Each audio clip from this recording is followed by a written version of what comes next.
Sarath sir CM గారు మాట్లాడతాం మళ్ళా. సార్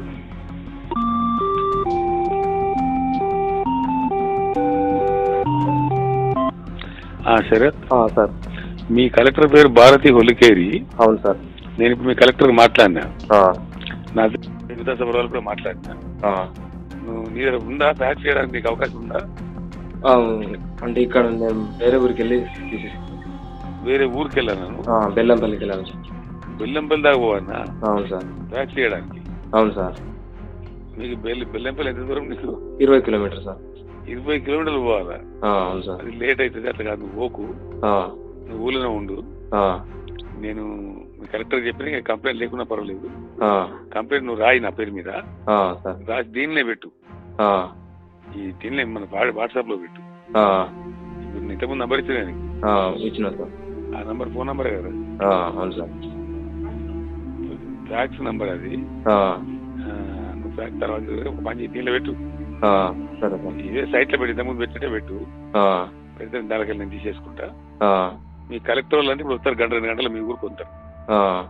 వచ్చి యాక్షన్ తీసుకుని మీ భూమి మీకు ఇస్తారు, రైతు బంధు డబ్బులు కూడా ఇస్తారు మీకు. సరే సార్. అంత రిస్టోర్ అయిపోతుంది. Thank you sir. Thank you చెప్పి పట్టుకోకూడదు సన్నాసిలాగా. సరే సార్. Thank you. కాదు చెప్పేది నువ్వు పెట్టాక కూడా మళ్ళీ పోస్ట్ పెట్టాలి నువ్వు. తప్పకుండా సార్.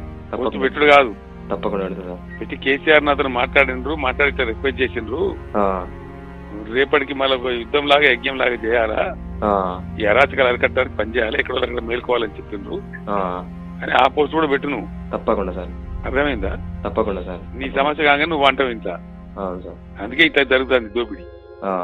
ఇట్లా జరగద్దు అనుకుంటే మరి అందరు ఒకటి కావాలి కదా. అవును సార్. అవును సార్. ఆ చైతన్యం వస్తేనే వస్తుంది. అవును సార్. నేను శ్రీకారం చుడుతున్నా, just waiting to complete this parliament election. Okay sir. ఈ పార్లమెంట్ ఎలక్షన్ అయిపోతే జంజడ్ వీక్ ఇప్పుడు ఎలక్షన్ కమిషన్ హ్యాండ్ ఓవర్ ఉంటుంది చూడాలంటూ. ఇప్పుడు బ్యాన్ ఉంటుంది, మనం ఏం మాట్లాడడానికి ఉండదు, ఎక్కతొక్క మాట్లాడడానికి ఉండదు. అర్థమైంది కదా?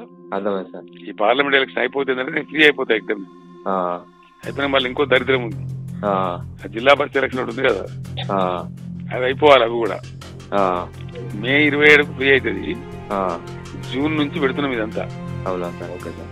ధరని వెబ్సైట్ వస్తుంది. నీ సమస్య నా సమస్య కాదు, మొత్తం రైతుల బాధ పోవాలి కదా. అవును సార్. నీకు సంభవించింది, మాకు కూడా సంభవించింది, ఇంకో 10 మంది చూసిన నేను, వాళ్ళ బాధ కూడా పోవాలి కదా. అవును సార్. అందుకోసం దాన్ని ఏం చేయాలో బాగా ఆలోచన చేద్దాం. జూన్ తర్వాత పోతుంది ప్రాబ్లం అంతా, నేను రెడీ చేసి పెట్టినా. కానీ అప్పుడు ఏమైందంటే వీళ్ళు ఖచ్చితంగా ప్రొటెస్ట్ చేస్తారు, స్ట్రైక్ చేస్తారు. రెవెన్యూ డిపార్ట్మెంట్ సమ్మెలో పోతుంది చెప్తున్నాను. అప్పుడు మీ అడ్మినల్ పండుకోవద్దు. అర్థమైందా? అర్థమైంది సార్. అప్పుడు లేచి మొత్తం చేతి ఎక్కడికక్కడ సరే ఈ పోస్టుల వారైనా పర్వాలేదు, ఏదో రకంగా ఎక్కడక్కడ చేయాలి కదా. చేయాలి సార్. మరి ఇది చేయకపోతే ఒక్కరు ఎట్లా కొట్లాడతారా? ప్రజల కోసం చేసే పనులు ఈ అమాయకత్వాన్ని కదా వీళ్ళు లూటి చేసి. దాని మీద జరగాలంటే అందరు ఒకటి కావాలా. అర్థమైంది కదా? నీ సమస్య పరిస్థితంగా నువ్వు సైలెంట్ అయిపోతావు. ఇక లేదు సార్, నేను మీరు చూస్తున్నారు సార్ పేజీ ద్వారా రైతులకు కొన్ని లక్షల మందికి నా వల్ల ఎంతో సాయం. అది ఓకే, అది ఓకే. అట్లా చాలా మంది చాలా విషయాలు చేస్తున్నారు. నేను ఏమంటున్నా అంటే సామాజిక పరమైన సమస్య ఎప్పుడైతే వస్తుందో బట్టి నోటి మాటతో పోదు కదమ్మా అది. పోతుందా? పోదు సార్. పోవాలంటే మరి తనకు ఖచ్చితంగా సమాజం అంతా ఒకటి కావాలా. ఒకటి కావాలి సార్. ఆ కావడానికి ఇప్పుడు నేను చేస్తా, జూన్ తర్వాత చేస్తా. జూన్ తర్వాత ఇది ఒకటే కాదు, ఇప్పుడు మున్సిపాలిటీలో పర్మిషన్ డబ్బులు పర్మిషన్ ఇస్తారా? ఇయ్యరు. మన గ్రామ పంచాయతీలు పనిచేయమంటే చేస్తారా? చెయ్యరు. అంటే ఇప్పుడు బాధ. అవును సార్. అంతే కదా? అంతే సార్. ఇప్పుడు నేను పంచాయతీరాజ్ చట్టం తెచ్చిన చాలా చాలా కఠినంగా ఉంది. అవును సార్. జూన్ తర్వాత 3 నెలల్లో మీరు చూడబోతారు. చాలా కొన్ని వేల మంది సర్పంచ్ లేకపోతారు పని చేయకపోతే. అవును సార్. నేను చెప్పిన పేపర్లలో వచ్చింది, టీఆర్ఎస్ పార్టీ పడితే ఆడనే ముందు తీసేయమని చెప్పాను నేను. మరి చూసిన కరెక్టే. ఇప్పుడు నువ్వు పెట్టిన పోస్ట్ నన్ను ఒక 10 మంది ఇచ్చిన పేదవాళ్ళు అది పట్టించుకోవాలి సార్.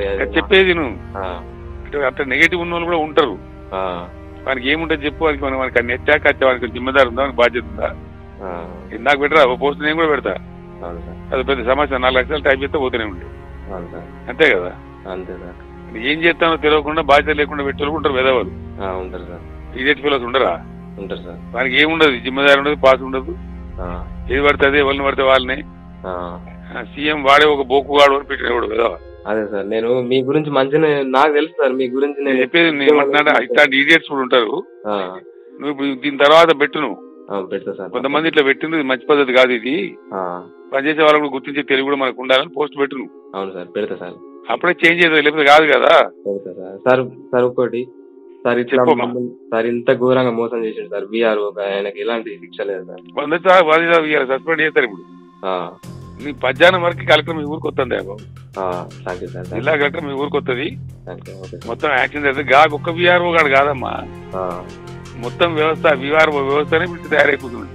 అదే సార్, కానీ ఈయన బాగా రైతుల నుంచి బాగా డబ్బులు తిన్నాడు సార్. బాగా నీకు తెలిసి నీ ఒక్కరికి తెలుస్తుంది, నీకు నాకు రోజు ఉంటుంది బాధ తెలుసా. నీ బాధ నీకు తెలిసి నీకు కనిపిస్తుంది. ప్రతి ఊళ్ళో ఇదే కదా, ఆ బాధలన్నీ పోవాలి కదా. దానికోసం ఎక్కడో అక్కడ చైతన్యం కావాలా. నేను చెప్తా, రేపు నేను కాల్ ఇస్తాను. కాల్ ఇచ్చినప్పుడు ఏం చేయాలి, జూన్ లో నేను కాల్ ఇస్తా. ఇచ్చినప్పుడు ఏం చేయాలి, మీ బోర్డులో ఎక్కడ రోజులు అక్కడ ఈ మెసేజ్లు కానీ ఇంకో రకంగా తయారు కావాలా. అర్థమవుతుంది కదా. అర్థమైంది సార్. రైతు సోదరులందరూ కూడా వార్తలు పోయేటట్టు గట్టి ప్రయత్నం చేయాలి. ఇవి నువ్వు పోస్ట్ పెట్టిన కూడా అందరికి చెప్పు. చెప్తా సార్. రేపు సందర్భం వచ్చినప్పుడు కూడా గట్ట లేచి నిలబడాలా. ఒక శరత్ నీది ఒక్కని పోయిన సమస్య పోయినట్ట కాదు కదా. మొత్తం రైతాంగం అసలు నేను ఏం చేస్తాను అంటే, రైతు లోన్ కోసం కూడా బ్యాంకు అవసరం లేకుండా చేస్తున్నారు. లోన్ కూడా పాడిన నకలదే తోకదే ఏముండదు. వాడి సైట్ లో ఉంటాయి మన భూములన్నీ, వాళ్ళ భూమి వాళ్ళది. ప్రతిరోజు ఏ గంటకు ఆ గంటకు అప్డేట్ అవుతుంది. అవన్నీ పేపర్లు వస్తున్నాయి. అవన్నీ చూసుకుని వాటిని అప్రిషియేట్ చేయరు. ఇష్యూ అయితే మాత్రం తిట్టాలి. సీఎం కోపం అక్కస్ ఉంటుంది కొంతమంది వేరే పార్టీ వాళ్ళు. దీనిలో వాళ్ళు ఎంటర్ అవుతారు. ఇక ఎంటర్ అయ్యి ఇష్టం వచ్చిన కామెంట్ సోషల్ మీడియాలో దరిద్రం పోయింది. ముఖ్యమంత్రిని మాట అనొచ్చా అనరాదనే సంస్కారం కూడా లేదు. ఎటు పడితే మాట్లాడతారు, ఎటు పడితే పెడుతున్నారు. దాంతో ఏమొస్తుంది, మన పాజిటివ్ ఏం రాదు కదా. నెగిటివిటీ అవుతుంది తప్ప పాజిటివిటీ ఏమవుతుంది. అందుకోసము నువ్వు దీన్నే పెట్టి ఇప్పుడు ఏది నీ కంప్లైంట్ సేమ్ నీ సైట్ నే పెట్టు. దానికి పికప్ చేసి నేను ఇప్పుడు నా సెక్రటరీ పంపుతా. పంపిస్తే మధ్యాహ్నం లోపు అంతా ఈ పని అయిపోతుంది. దాని తర్వాత నువ్వు మళ్ళా కూడా పెట్టు, థ్యాంక్స్ చెప్పుకుంటూ పెట్టు. అప్పుడు మళ్ళా దాని ప్రచారం చేద్దాం. దీని ప్రచారం ఇట్లా కాదు, రేపటికి కూడా రేపు ఈ పద్ధతిలో గవర్నమెంట్ స్టెప్ తీసుకోబోతా ఉంది. ఆల్రెడీ పేపర్లలో చాలా సార్లు వచ్చింది. ధరణి వెబ్సైట్ రాబోతా ఉంది. అప్పుడు మొత్తం రైతాంగం, ప్రజలు, యువకులంతా చైతన్యంగా ఉండి దాన్ని అమలు చేసుకోవాలని పద్ధతిలో పెట్టాలి. అర్థమైంది కదా. రైట్, నేను టచ్ లో ఉంటాను ఇతను మళ్ళీ కూడా. నువ్వు మధ్యాహ్నం వరకు అయిపోతుంది ఇది. అయిపోయిన తర్వాత కూడా నువ్వు థ్యాంక్స్ చెప్తే మళ్ళీ కూడా పోస్ట్ పెట్టు. ఓకే సార్, తప్పకుండా. Right, okay. Thank you sir. Okay.